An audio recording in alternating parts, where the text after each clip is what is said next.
Hi, beloved friends and family all over the world. Welcome to the Divine Will meeting once again. Our divine appointment with the King of Kings, Lord of Lords, Prince of Peace, the Alpha and the Omega, the beginning and the end. We're all with great excitement and expectation once again. It's New Year! Happy New Year to everyone.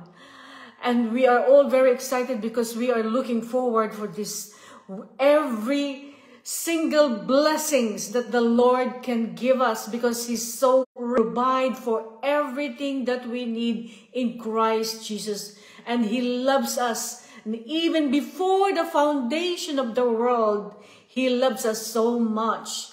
And so we know that the Lord has got a lot of blessings in store for each and every one of us. And we look forward to all that. So we thank the Lord. This is the time when it's all really very exciting, because we want to know, Lord, what is it that you want us to do this time? A new beginning for all of us. So now, since it's New Year, I've decided that I'm going to invite you to consecrate. We are going to consecrate ourselves to the divine will. So we are going to renew our vow to the divine will. So before that, let us just invoke the presence of Father, Son, and Holy Spirit. You are welcome in our heart, in our mind, in our will and understanding. We offer you our body as a living sacrifice. Oh Lord, we thank you that we can surrender to you our human will. Thank you, Lord, that we can only live in the divine will, because our human will, Lord, will have no life in us, Lord. We only want to live in your most holy divine will, Lord. So we ask you, Lord, come, fill us to overflowing, Lord. Overflowing to the brim, oh God, with your love, with your sanctity, with your glory, with your beauty, with your wisdom, your power. Oh Lord, we want everything. We want everything that you can give us in this new year. And so, Lord, right now, Lord, we just want to consecrate ourselves to you now. So we renew our vow that we want to live in your most holy will this new year and forever and ever eternally. Okay? So let us pray and consecrate ourselves and renew our vow to the divine will, that your eternal goodness may open to me the doors and make it enter into it and to form my life all in the divine will. Therefore, O adorable will, prostrate before your light. I, the least of all creatures, put myself into the little group of the sons and daughters of your supreme fiat. Prostrate in my nothingness, I invoke your light, and I beg that it clothe me and eclipse all that does not pertain to you. Divine will, it will be my life, the center of my intelligence, the enrapturer of my heart and of my whole being. I do not want the human will to have life in my heart any longer. I cast out away from me and thus form a new Eden of peace, of happiness, and of love. With this, I shall always be happy. Thank you, divine will. And I shall have the single strength and holiness that sanctifies all things and conducts them to God. Here, prostrate, I invoke the help of the most holy Trinity, that they might permit me to live in the cloister of the divine will, and thus return in me the first order of creation, just as the creature was created.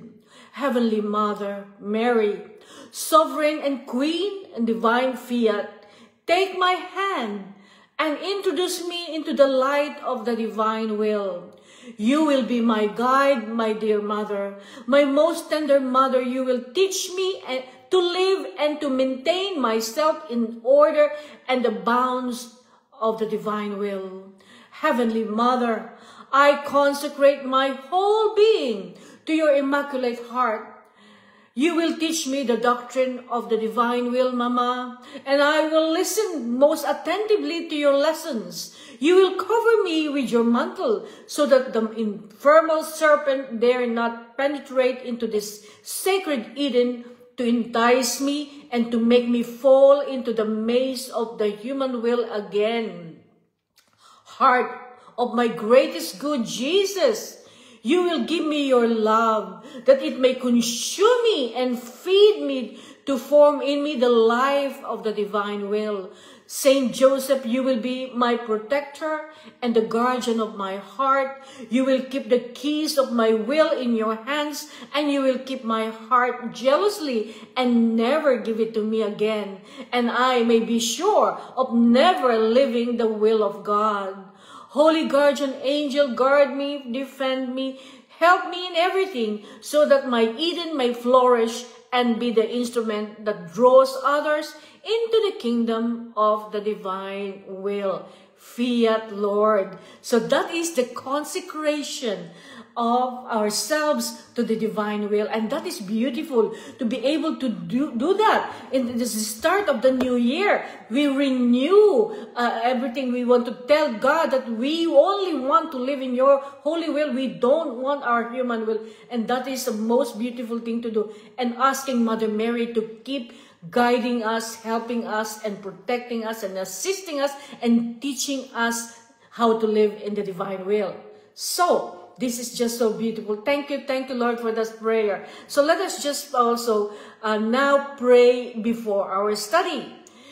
Dear Jesus, may we enter into the eternal divine order of God, to place our absolute nothingness in the heart of the most holy Trinity, to give to our God the joy of fulfilling the purpose of our existence by doing all the acts of our life through the Immaculate Heart of our dear Mother Mary and in the divine will of God. And in the same manner, may we live, pray, act, eat, walk, sleep, and do everything. May our soul be devoid of any longings, wants, or desires, and may you, our beloved divine will, do with us whatever you want or desires. All we ask is that you bind us to your most holy will so intimately that we may never swear from carrying out what we know to be your good pleasure, and that we remain so docile to the movements of your divine will that you never perceive even a breath of resistance in our soul to your request of us. Come, divine will, with all the angels and saints, especially our sweet Mother Mary, to touch our forehead and imprint on it the Holy Spirit, and infuse in us true light, so that we may understand the truths and the good that are in these writings, and pray another beautiful prayer. Now, since we have celebrated yesterday was the Epiphany, okay, and that wonderful day of the three kings visiting our Lord and giving all their gifts. So we want to give our gift to the Lord by giving Him our human will. That's our gift for Him. Okay. So now that we had that feast of the three kings of the Epiphany, this is a beautiful something. I thought it's really it's really blending with the Epiphany. So let's do this. This is beautiful teaching from the Lord, coming from the King of Kings Himself, okay, from His mouth. Okay, this is the birth of infant Jesus was universal. He was born in all and each one. You see, the Feast of the Epiphany is telling us that God is inviting everyone. No one is exempted. Everyone is invited. And everyone is invited in the divine will. See, no one is exempted. Everyone is invited. God wants to restore all of His children. Everyone that He created in His image and likeness. Everyone. So no one is exempted to this invitation that our Lord is giving us. So, he said, so we start with Luisa saying, "My mind remained as enraptured by an immense light that filled heaven and earth.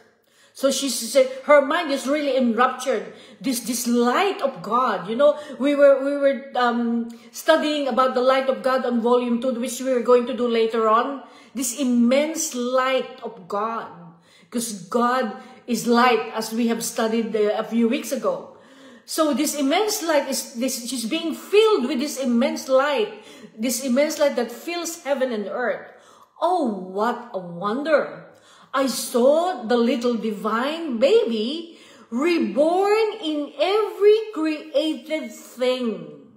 Now, this Luisa is seeing something, that the baby Jesus is being reborn in every created thing. Okay? So in all creation, our Lord Jesus Christ is being reborn in everything.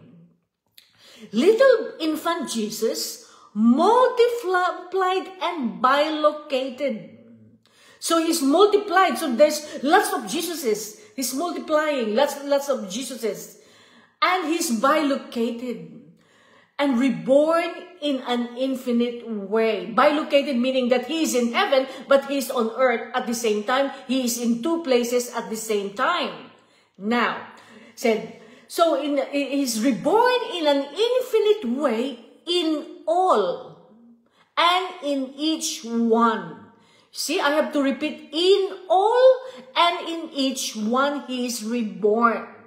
Now, such that all have the good of. So everyone is having this feeling that this celestial baby, this infant baby is born in them. Oh, how beautiful it was to see him tiny in the sun, in the stars, in the elements, and all the creatures. Okay, so now she's seeing Lord Jesus Christ in the sun, in the stars, and the elements, and all the creatures, because he is in all created thing. Okay, I hope you're getting this.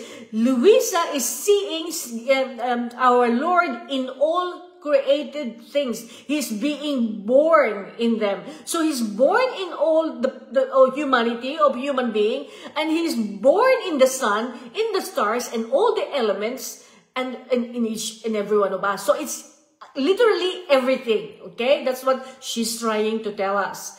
That everything extolled and had great honor and immense good of his being reborn in each one. So you see, he's not just reborn in a human being, he's also being born in all the created things that God created for us. Okay, the sun, the stars, and the moon, and all that. Okay, now, so, he said, the immense good of his being reborn in each one, and of possessing as their own the sweet pledge of the baby Jesus. So we are possessing, we are possessing our Lord Jesus Christ as our own, and this pledge to the baby Jesus. Okay, so little children of the divine will, you can possess anything that is of God, and so you can possess Jesus. Then, between wonder and amazement, I saw that he whom I sought with so many sighs and anxieties was also born in me. So now she's seeing our Lord Jesus Christ is born in her, in Luisa Picaron. But I hope that I will just continue, because I think this internet, I don't know, we have a booster. My husband bought me a booster for the internet because we live in the mountain. We're up high here. And so I think this booster is helping, but I think there is a tiny bit of interruption every now and then. So we're just gonna have to bear with this interruption, and I will just carry on, even if I see in front of me that is saying trying to connect. It doesn't matter. I'm sure someone told me that it's only a split second, so we'll just carry on, okay? So, then, between wonder and amazement, I saw that he whom I sought with so many signs and ascites was also born in me. And I clasped him strongly in my arms, and he let me do it. So now, Luisa is seeing our Lord Jesus Christ now in her arms. And she said that she really hugged and clasped our Lord Jesus Christ so strongly, but he let him do it. So the Lord let her do it, hug him. Rather, he enjoyed that I was doing it. So the Lord is enjoying the hug and the intimacy. And all tenderness, he told me, my daughter, love me, love me, love me. Can you see? He keep repeating, love me, love me, love me. This baby in the arms of Luisa Picoreta is telling her, my daughter, love me, love me, love me. I am born to love and to be loved. You see, he's born to love and to be loved. And in order to act as God, my birth was universal. So in order for him to act as a God, his birth is universal. This is confirming this. I would not have done as God if I had not been reborn in an universal way. So he's just saying that he won't be God if he wasn't born in a universal way. That's what he's trying to say, that in a way that everyone can say with deeds, the celestial infant was born in me. So he was born universal, and so everyone can say that the celestial infant baby Jesus was born for me. He was born for me. Jesus, you are born for me. You're born for me so that you can save me. That's what he's trying to say here. He is mine. This is so true that I already possess him. So a person, an individual, a human being, a soul can say that because he was born in a universal way, this person can say that this celestial baby is born for me. He is mine. And this is so true that I already possess him. So we can all say that. That's what he's saying, that my love would remain hindered if I could not be born in everyone. So he's saying that it will be so hindered and limited if he cannot be born in everyone, in all of us. Okay? My power is limited, my immensity restricted if my birth was not universal. So if his birth was not universal, then his power is limited, his immensity is restricted. So that's why his birth has got to be absolutely universal, so that everyone can say that this is my Jesus, he's born for me, and all that. Okay, so you see, he's emphasizing the fact that his birth is universal, it's for everyone. Now, and it is no wonder, as my divinity filled the heavens and earth. So, he says that it is no wonder as my divinity filled the heavens and earth, thus incorporating itself in my little humanity. You see, the divinity of Jesus filled heaven and earth and incorporating itself in the little humanity of Jesus. The little humanity is the baby Jesus. That's the little humanity that he's talking about.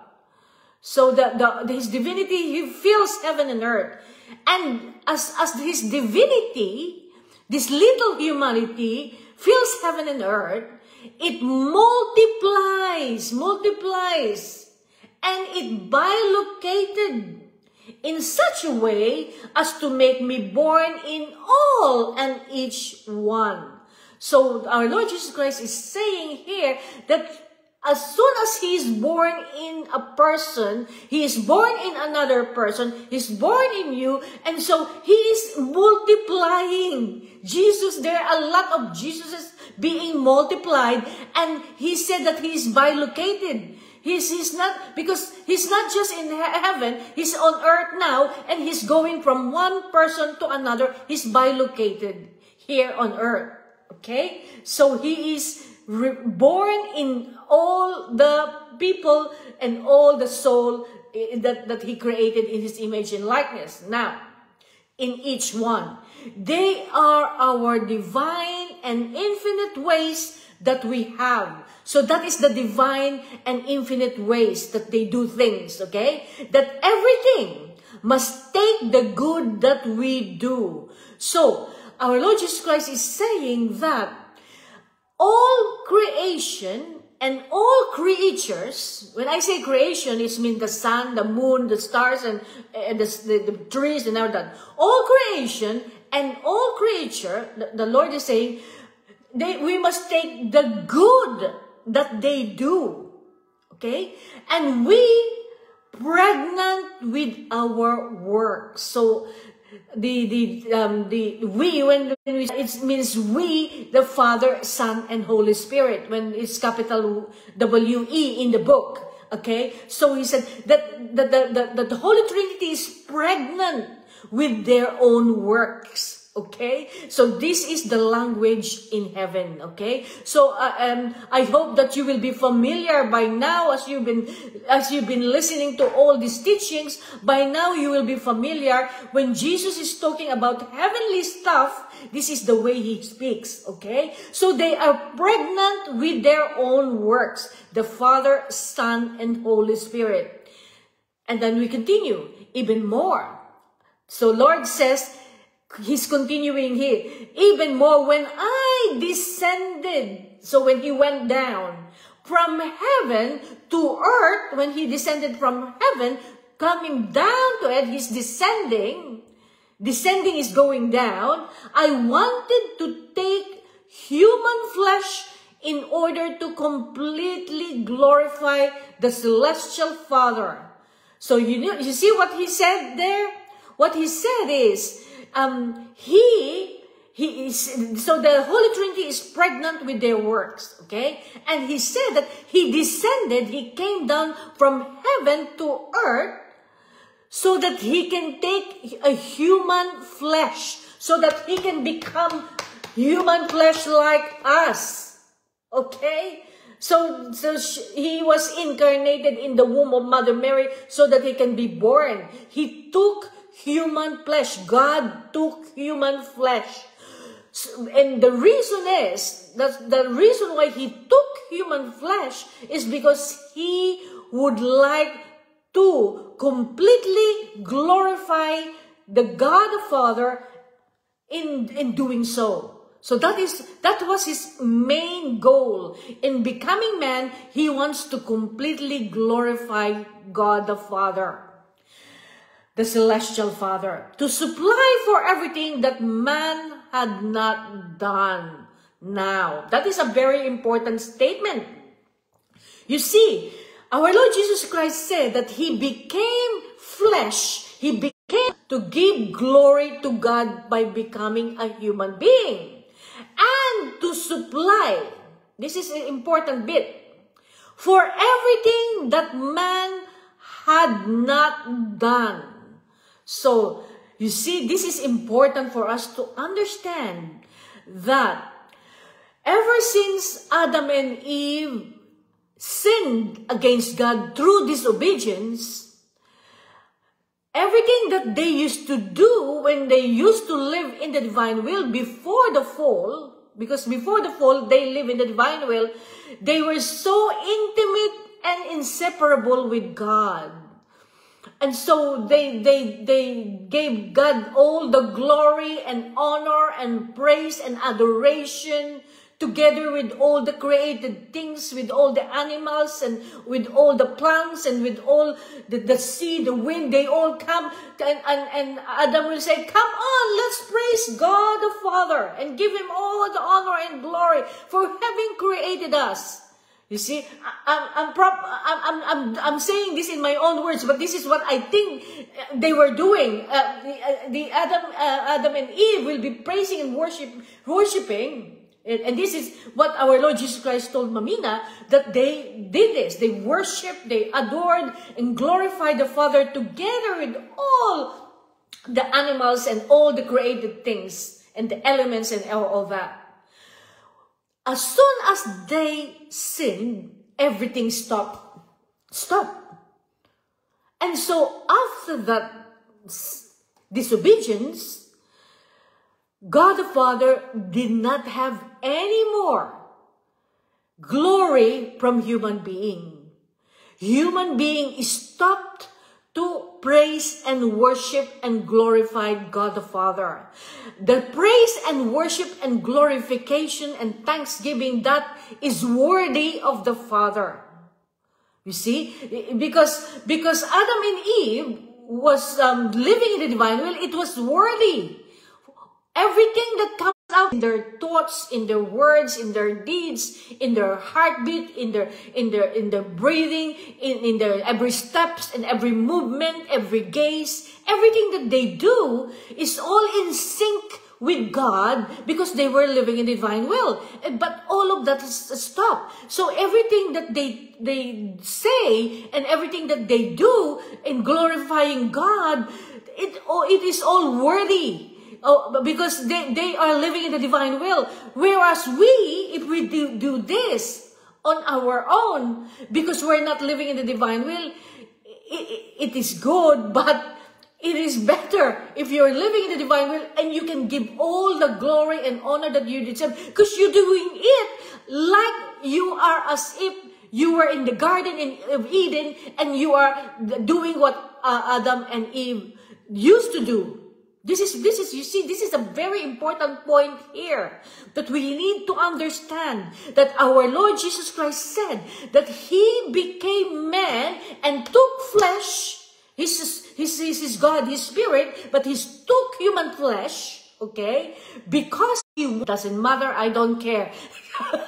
So He is trying to give glory to God the Father because of everything that man had not done. So because it stopped. And so you see, this is the reason why God loves all of humanity to live in the divine will. Because He wanted to return us back to that origin, to that original state we were in. And so we can continue now to pick up what Adam and Eve has left off. We can continue worshiping, glorifying, adoring, thanksgiving, and all that in a worthy manner, because it is taking everything that is His, and we are giving back everything that He belongs to Him. That is the way to live in the divine will. That is the way we worship God in the divine will. And so this is the reason why God wants the divine will to reign on earth as it is in heaven as soon as possible. And it will only be done when many people are actually living in the divine will. But there's not a lot of people yet, okay? So because the devil is trying to block us, and this is trying to do a lot of disruptions, but no, God in the end will win, okay? So He's the God has the last word, okay? So now, this is why He wanted my little humanity, also reborn in all created things. So this is, the Lord is saying here, this is the reason why God the Father wanted my little humanity. He wanted me to become a baby, a celestial baby infant. And also to be reborn in all created things. So this is the desire of God the Father, that Jesus be reborn in all created things. Because man had not given us the glory. See, man after Adam and Eve sinned. So now, at the exchange of love for having created a heaven and the sun and the many other things. So there is this, there is this exchange of love between the creature and God the Father, okay? There will be an exchange God and glorifying God and praising God for everything that He created for us, for creating the sun, the moon, the stars, the trees, everything that He created, everything that for all the animals and everything that He created for us. So there is this exchange of love. That's why in our rounds in the divine will, we place our I love you in the sun, I love you in the moon, I love you in the trees, I love you in the birds. Because these are the things that God, because all these created things are mute. They can't speak, you see. And deliberately, God created all created things as mute and human being to have the speaking. We are the speaking creation, you see. So because we are speaking creation, God wanted us to place our I love you in all these created things, okay? So that all these created things, like the sun will have a voice through you and me. Because now you can say, I want to lend my voice to the sun, to all creation, so that the sun can actually worship God through you. So the sun can, and the moon and the stars can actually worship God through our voice. And so we are going to be friendly again with creation, okay? So that the creation will not actually harm us. So this is the restoration of humanity, of creature and creation together. Restoration, because we were at odds after Adam and Eve sinned. Now, and my humanity, let's go back to this. And my humanity being reborn in them, glorified my celestial Father completely for the whole work of creation.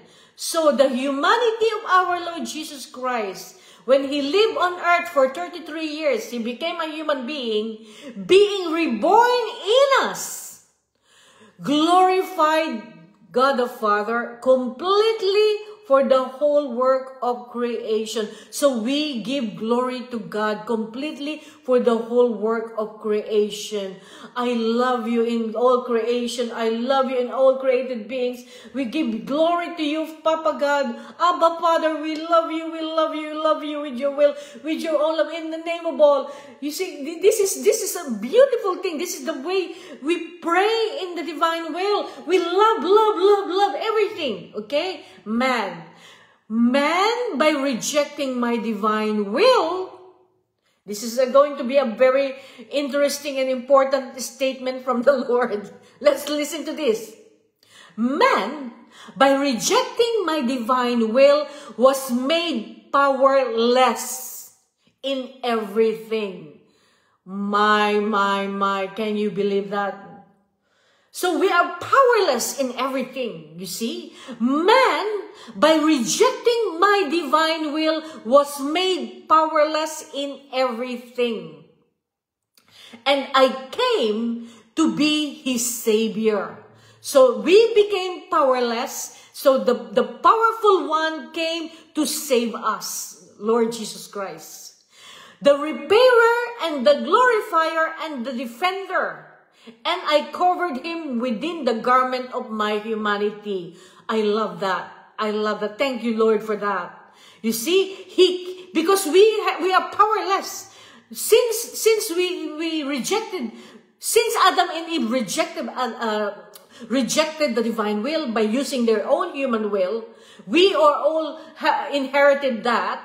So now we are all now not living in the divine will anymore, but in the human will. Since we inherited that from Adam and Eve, we became powerless. Whereas before, Adam and Eve was so powerful. They've got so much gift.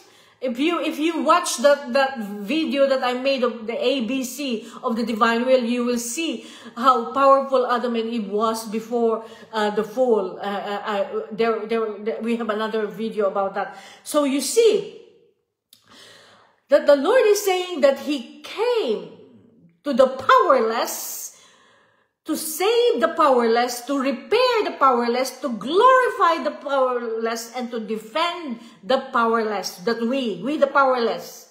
And I covered I covered the powerless with the garment of my humanity. So, Lord Jesus Christ covered us with the garment of His own humanity. You see, the best thing that you can ever do in the divine will is that when you are praying in the divine will, you have to enter into the humanity of Jesus, so that all the things that our Lord Jesus Christ did in His humanity, His thoughts, words, deeds, His passion, His wounds, His blood, His passion, death, and resurrection, everything that He did, we need to be clothed with the garment of the humanity of Jesus, so that we can take everything as our own.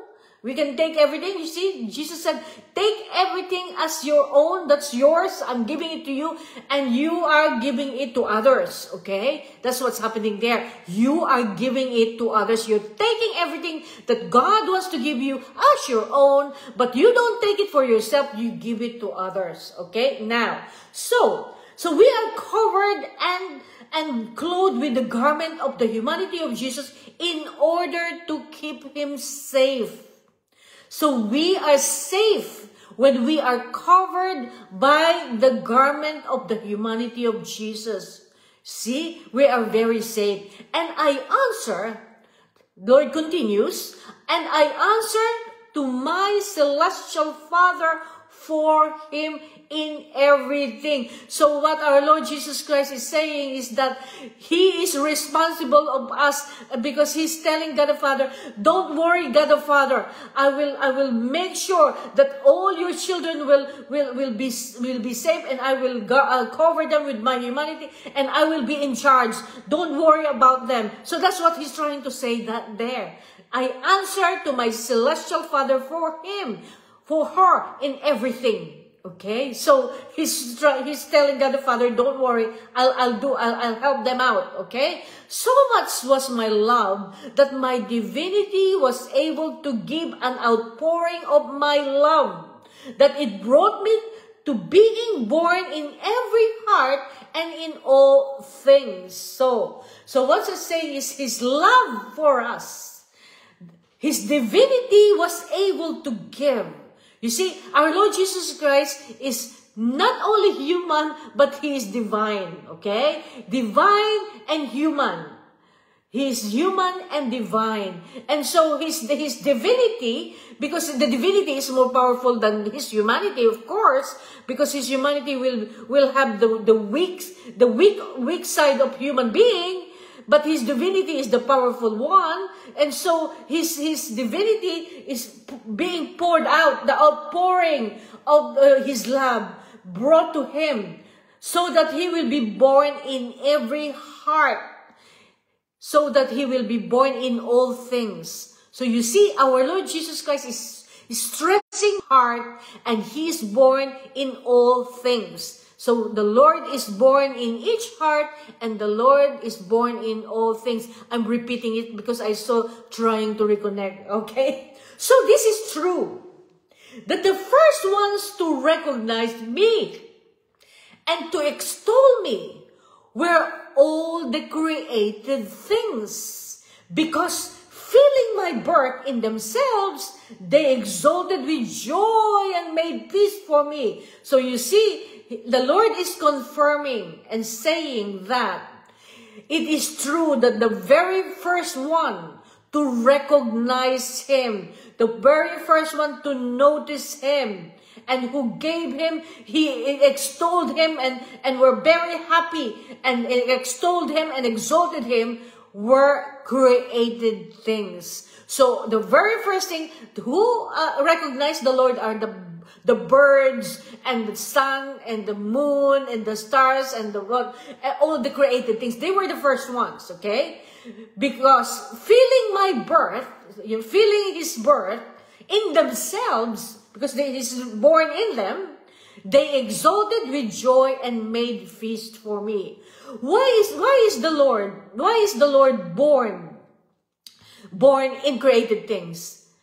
You know, created things live in the divine will. I explained that to the other video that we did in the ABC. All created things are living in the divine will. In the Garden of Eden, everyone was living in the divine will. All the animals and the plants and everything, including Adam and Eve, everyone's living in the divine will. Now, as soon as Adam and Eve sinned, Adam and Eve left the divine will, but all created things very now, they're still living in the divine will. All created things are living in the divine will. Okay? So they were not affected by the original sin, only the human being, us. Okay? So, but do you know who are those who make feast for me in the birth in their hearts? Now, this is all important now. He's going to, but do you know who are those who make feast for me in the birth in their hearts? Are those who possess and live in my divine will. You see? So these are the people who are actually going to make feasts for the Lord because they're being born and rebirthed in their heart. And that is true. That is exactly true. Those who possess my divine will are the ones who make feast for me in their heart. These have immediately noticed that I am born in their hearts. You see, if you're living in the divine will, you will know exactly that the Lord is living in your heart. Because you and Jesus is just so one that whatever you do is He's doing in you, with you, and through you. You're inseparable, and you are born in. The Lord is born in your heart because you're like that. They make a perennial feast for me. So the feast is perennial. It's go on and on and on. Every year, perennial, every year, every day, 24/7, 365. They're making a feast for me. That's what I love. I love making a feast for the Lord all the time, every time, every night. On the other hand, the others make me cry. Oh my. That is sad. On the other hand, the others, who are the others? The others are the one who's not living in the divine will. They are living in the ordinary spirituality. When they were born, they were baptized as babies, and they grow up, and they go to study, and they grow up, and they get married, and have family and all that. They are all my children who are not living in the divine will because they don't know the divine. It's either they don't know the divine will, no one has told them about the divine will, or they're ignorant of the divine will, and so they don't know. It's not their fault, of course, but the Lord is waiting for you to live in the divine will. Anyway, so the Lord is, so the others who are still living in the old spirituality that we were born, the spirituality that all the saints in heaven live with. It's all the Lord is saying now. So these others are these people, okay? They make me cry. Can you imagine that? They make him cry. They give me sorrow. We make him really feel really sad. And with sin, they prepare for me the knife to either wound me or kill me. My goodness. So this is it. Our Lord Jesus Christ is really telling us. It's actually, he's not just exaggerating, that he's saying that, or kill me with a knife. Because you see, listen, now you are listening, maybe the Lord is calling you to live in the divine will. I hope you will. But what I'm saying here is, the Lord is saying that if you are not living in the divine will and you're living in an ordinary state of life, okay, the Lord is saying that He wants you to live in the divine will because He wants you to be reborn in your heart so that you can make feast with Him. And you can never be separated from Him. Because those people who does not live in the divine will for surely be using their human will at all times. Okay? Because yes, it is living in the divine will it's a big thing because you really have to surrender your human will. You can't just say, oh, I want to do this, but the Lord says, no, you've got to do this. No, but your human will will say, no, I want to do this. And who is going to win? So usually when you're not living in the divine will, your human will always win. And that makes our Lord cry. That makes our Lord sad.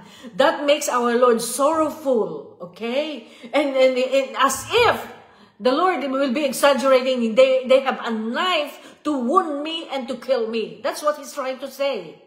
Okay? So I hope that all will live in the divine will. Okay, thank you, Lord Jesus, for that. That is so beautiful. I love that reading, isn't it? It is beautiful. Now, so let's do a recap. Let's do our volume 2, and we'll do a recap now. So in the last, this was how many weeks ago? I can't remember now, maybe 3 weeks ago, I think. When we were talking about the sun, can you remember? We now go back to volume 2 and we reflected on this. So the sun, although the sun is so big and so massive and doing so much good for humanity and everything, it's only a shadow of God because God created the sun, of course. Now, the sun, as we studied, gives light to all. So we're doing a recap now so that we can go back and remember what we actually did the last time. Sun gives light to all. Yes. So that's the sun's job. That's the office of the sun. God gave the sun the particular job. You're gonna have to give light to my children so that everything will grow and will be nurtured by your light. Okay, so the sun, it fertilizes everything. It gives light to all with its heat, but does not become poor in light, nor does it lose any of its heat.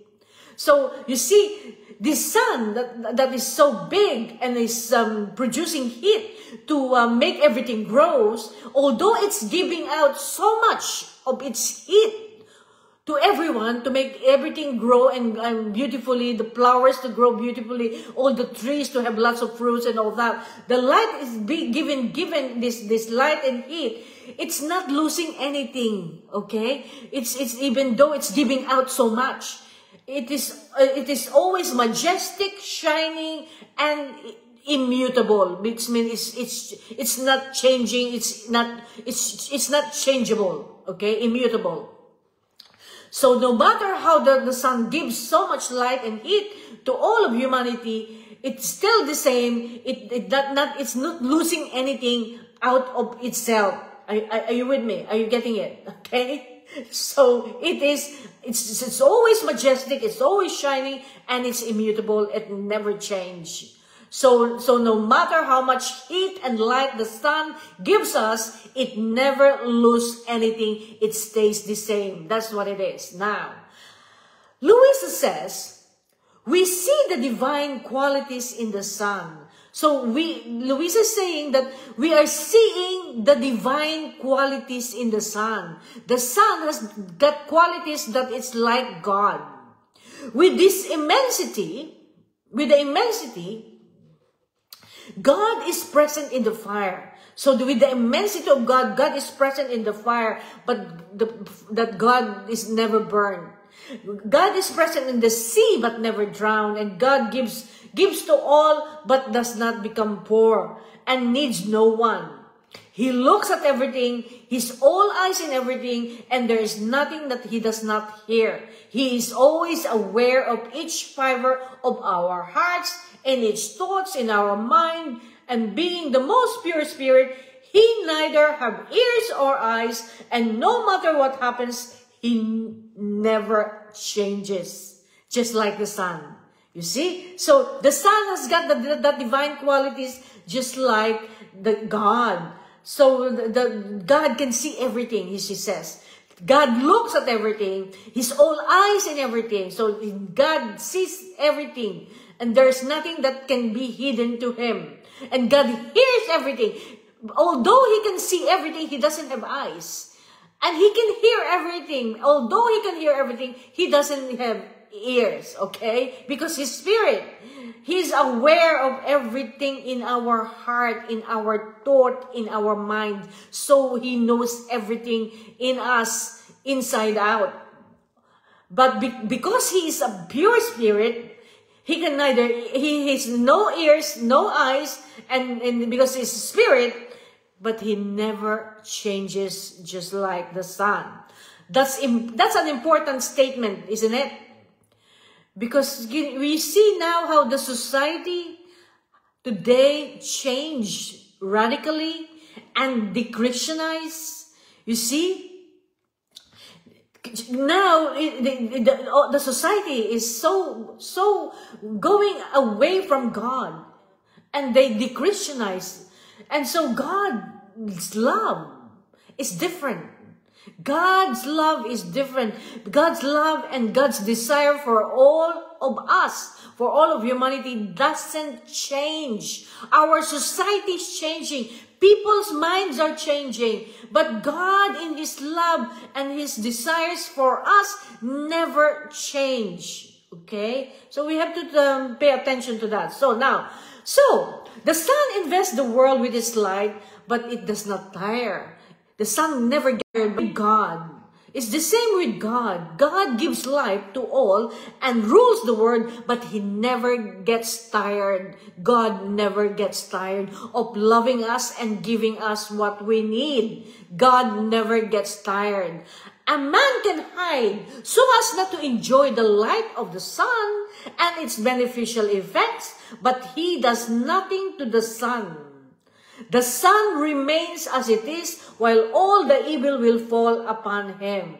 So this is, a man can hide so as not to enjoy the light of the sun. So let's say you don't like the sun, and so the sun is coming through in your curtain, in your window. The sun is coming through, so you draw the curtain so that the sun doesn't come. So now, all the beneficial effect of the sun, you're not enjoying, okay? Because you need the light and the heat of the sun, so you're not enjoying it. And so, but then, all these beneficial effects, okay? Although you're not enjoying it, the sun is not affected, okay? It's not affected by what you're doing.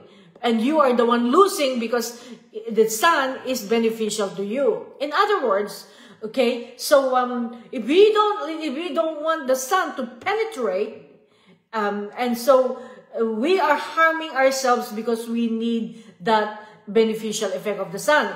Okay, in the same way, by sinning, the sinner can move away from God. You see, in the same way. So there is this comparison there with someone who does not want the sun to come in and not have the benefits that of the sun can give. And then it's being compared to someone who by sinning, the person goes away from God, as if you're hiding from the sun and no longer enjoy his beneficial effects. So you're not only enjoying anymore the effects that God, the beneficial effects of God, but he does nothing to God. The evil is all his own. So you see, so it's your loss, okay? You are destroying yourself by doing that. So the roundness of the sun also symbolizes the eternity of God, which has no beginning and has no end. Okay? So the roundness of the sun symbolizes the eternity of God, which is the beginning and no end. Now we are going to continue. March 10, 1899. And this has the heading. In each date, there is a heading. The Lord shows Luisa many chastisements. Now, this is going to be interesting. As I was in my usual state, Luisa said, my always lovable Jesus made himself sin all embittered and afflicted. And he told me, so our Lord Jesus Christ is afflicted and sad and embittered here. She's seeing our Lord Jesus Christ in this state. And now the Lord speaks to Mamita Luisa, my daughter, my justice has grown too heavy. And the offenses I receive from men are so many that I can no longer sustain them. My goodness. So our Lord Jesus Christ is looking embittered and afflicted because of this. Because his justice, he said, my justice has grown too heavy. His justice is too heavy now. The offenses, the sin, the wickedness is so much that he is receiving from men are too many, and he can no longer sustain them. So he's saying that this is too much now. The wickedness, the sin of humanity is too much now. I can't take it anymore. This is what the Lord is saying. I can no longer sustain them. So the sight of death is about to harvest much. Now that is scary when that comes from the mouth of the Lord. The sight of death is about to harvest much. So there will be deaths. So this is the prophecy that the Lord is telling here to Mamita Luisa about the World War I. Okay? This is the prophecy about the World War I. In Revelation 11:18, our Lord says, I will destroy the destroyers of the earth. So the Lord will destroy the people who destroy the earth. That's what he said in Revelation 11:18. So this is the reason why the Lord is sad because of this. Those people and groups who are going against God's will, these are the people bringing spiritual destruction upon the earth. Lord Jesus will deal with them all. He will deal with them all. So, the Lord says, the sight of death is about to harvest much. Suddenly, and by means of diseases. My goodness. So, our Lord Jesus Christ is now speaking about this death that is going to come to humanity. And he said that it will come suddenly. It will suddenly come out of the blue. And that it by means of diseases. So there will be the diseases coming as and he continue. The chastisements I will pour upon the world are so many. My goodness. That is scary coming from the mouth of the Lord. So he said that there will be lots of diseases, and the chastisements that will come upon the world, that he will pour out upon the world, will be so many that they will be sort of judgment. So the chastisement that's going to come will be so many, it will be sort of judgment. So that war in World War I was a judgment from God. The humanity has become so wicked and so sinful generation that he let World War I happen. That was a judgment. That chastisement of World War I was a judgment. That's what he's saying here now. So this as Luis was talking here, this was in 1899. Okay, this happened in 1899. Did you know that Saint Therese of Lisieux, she died a year before that? Okay, And do you know what she died of? Tuberculosis. So diseases that the Lord was talking about started to come. So there came TB, tuberculosis, an awful disease that was killing many, many people at that time. You see? Then there was also the polio, also wreaked havoc to the human race at that time. So those are the diseases that the Lord said that is going to come to humanity. And did you know that Saint Teresa's mother died of cancer? Can you imagine 1899? The cancers already began then. You see? Now, she said, now Luisa says, who can say that so many chastisements he showed me, and how terrified and frightened I was? So she's really frightened because she's only 20 years old here. The pain that my soul feels is so great that I believe that it is better to keep silent. So she's got pain in her heart about what she's been hearing and what she's been seeing in this vision that the Lord is allowing her to see. She's got pain in her heart. That I believe it is better to keep silent. So she just kept quiet. She said, keep silent. But I continue because obedience wants it so.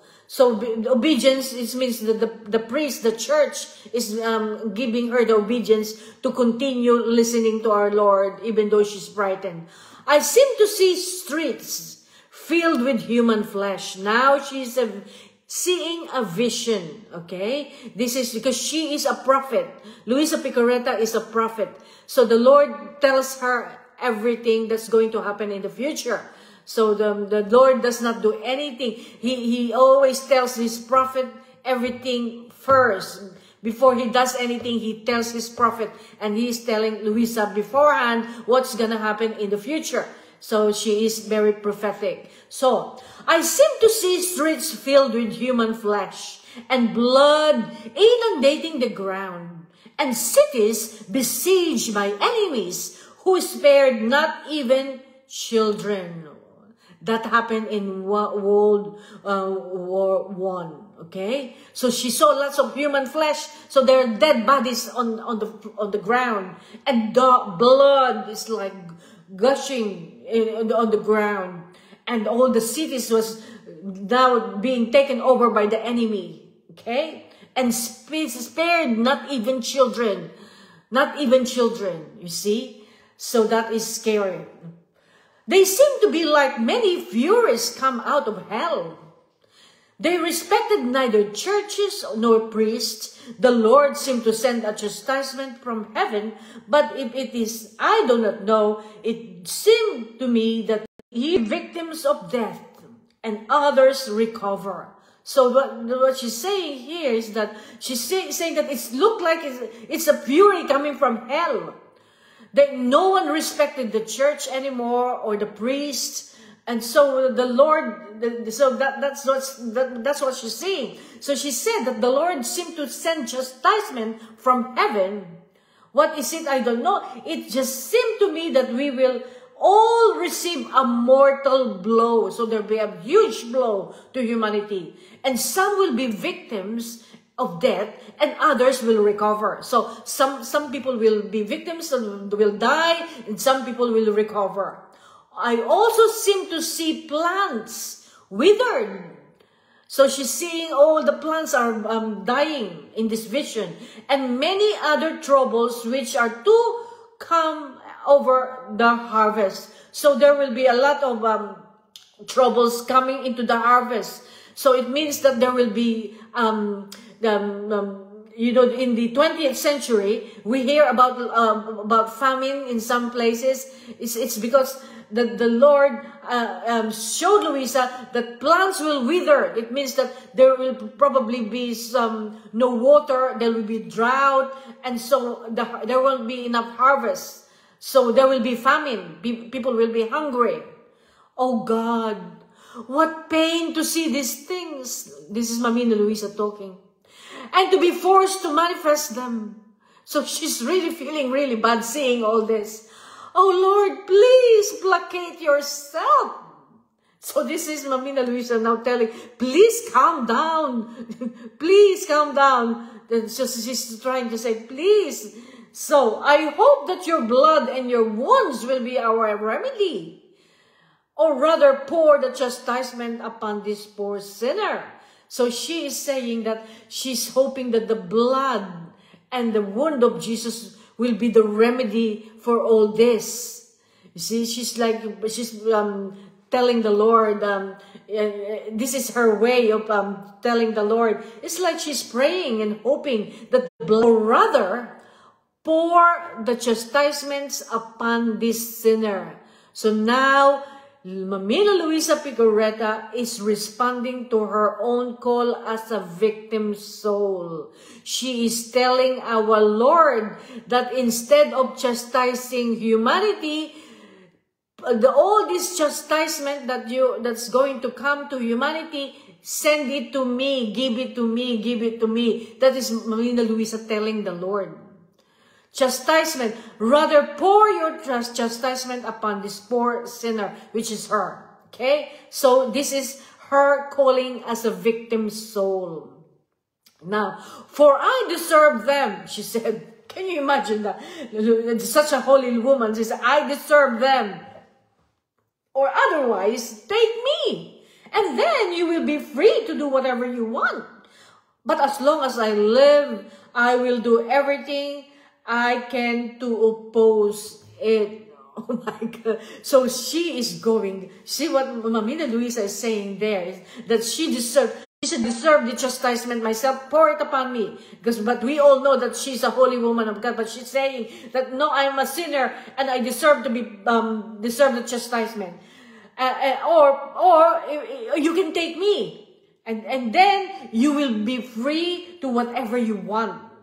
But as long as I live, I will do everything I can do to oppose it. So she do to humanity. She does not want chastisement to come to humanity. She wants to take all the chastisement to herself, being a victim soul, because she will say that she will oppose our Lord Jesus Christ, so that our Lord Jesus Christ cannot chastise humanity. So you see how she loves her neighbor. You see, this is only volume 2. You see, but she's very, very much. She will have more understanding about her calling as she grow in the divine will, she will understand more about her calling, because her calling will change from victim soul to something else. Okay, so the Lord is trying to prepare her for the bigger mission. Okay, she's got a bigger mission than being a victim soul. But being a victim soul, she is able to placate the heart of Jesus and calm him down and asking him to please don't do this. And so she's always interceding to the Lord, telling, don't do this, please do this instead. You know, this is what she's doing. This is so beautiful. Let me see, shall we stop here or shall we go on? Let me see how long this is. This is now, we're going to another this is March 13, 1899. All creation speaks of the love of God for man. So let's just do another 15 minutes and then we will go. Shall we? Because now we don't have the praise and worship, because I don't have the guitar yet. Because actually it's meant to arrive today, but somehow the people called up this morning that they can't make it because the container was instead. So I decided that instead of, because I said I won't be able to do the Facebook Live today because my personal effects and all my furniture and boxes will be coming today. But it didn't come today, so I said, Jesus and I, let's do our Facebook Live today. So we did it. Thank God for that. Now, so I'll be busy unpacking 200 boxes for tomorrow, starting tomorrow. So March 13, 1899. All creation speaks of the love of God for man and teaches him how he must love him. So that is a really nice teaching. This morning, Mamita Luisa said, "Beloved, Jesus did not make himself seen in the usual way, all affability and sweetness, but severe." So now she's saying that the Lord Jesus Christ is not in his usual way with sweetness and affability, but he seems to be looking severe. "I felt my mind in a sea of confusion, and my soul is afflicted and annihilated." So she's in her mind in the sea of confusion, and so her soul is really disturbed and afflicted. She said, "Especially because the chastisements I saw in the past days." So she's been thinking about the chastisement that she saw in the vision that our Lord allowed her to see. So she is now feeling really afflicted and disturbed because of that. Now, in seeing him with that appearance, so the appearance of our Lord Jesus Christ seems severe, she said, "I did not dare to tell him anything." So she kept silence because our Lord is looking severe. We looked at each other, but in silence. Oh God, what pain! Then in one instant, I also saw the confessor and Jesus sending forth a ray of intellectual light, spoke these words, "Charity." Here, because I can see that the disruption is going on. Maybe we can stop here. Shall we continue next time? March 13, 1899. We'll continue next time because I can see some disruption there. But I will see you again next Monday for our volume 2. I love you all so very much. Thank you for listening and for accompanying me. And Jesus, he's always very, very happy to see you listening and joining in. So I really just want to thank you, Lord Jesus. Thank you so much for what you've done. Thank you for all the teaching that you have given us, Lord. Thank you from the manna from heaven and filling our hungry. We're too hungry for all the knowledges. We're hungry and thirsty for your word, oh Lord. And so thank you for filling us to overflowing, Lord. Lord Jesus, I just want to thank you for all my friends, and I ask you to bless them, Lord. I pray for them. I ask you to bless them abundantly this new year and beyond. All their family, watch over them and protect them. Give them the grace to live in your most holy will, oh Jesus. I ask for a special blessing to each and every one of them and all their family, Lord. I give you praise, honor, and glory for your love for us that endures forever. So, my dearest, beloved ones, thank you so much for joining in, and I'll see you again next time. Let us just pray the Our Father before we go. Our Father, who art in heaven, hallowed be thy name. Thy kingdom come, thy will be done, on earth as it is in heaven. Give us this day our daily bread, and forgive us our trespasses, as we forgive those who trespass against us. And lead us not into temptation, but deliver us from evil. Amen and amen. Thank you, Lord, for that. And so, I'll see you again next week, next Monday. I love you all. Fiat.